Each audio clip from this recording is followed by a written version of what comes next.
Video kali ini saya nak tunjukkan macam mana cara untuk kita buat lala kamheom menggunakan Thermomix. Jom kita buat.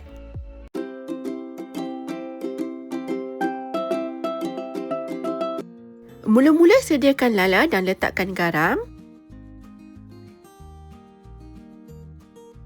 Kemudian letakkan air. Kacau dan rendam sekurang-kurangnya 20 minit. Anda akan dapat lihat kotoran seperti pasir dari air rendaman ini. Tapis lala dan basuh sekali lagi.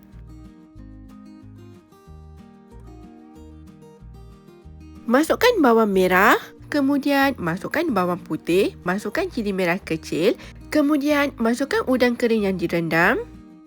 Tutup dan kisar selama 6 saat, speed 6.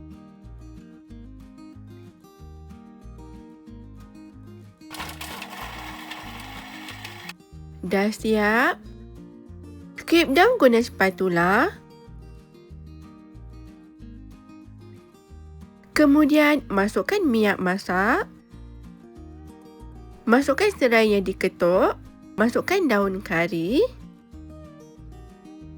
Kemudian masukkan serbuk kari.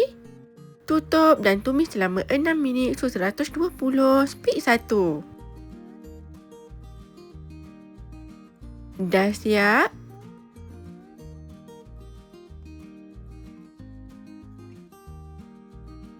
Masukkan lala yang dibasuh.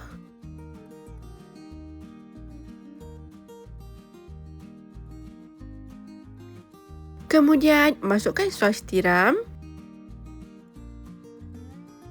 Masukkan kicap cair. Masukkan kicap pekat atau biasa. Masukkan gula. Kemudian masukkan sedikit air. Tutup dan masak selama 6 minit suhu 120 reverse spoon.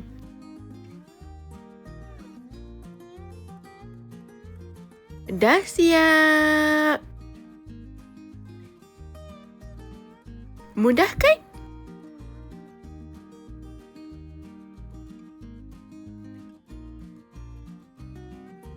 Sedia untuk dihidangkan. Selamat mencuba. Bye.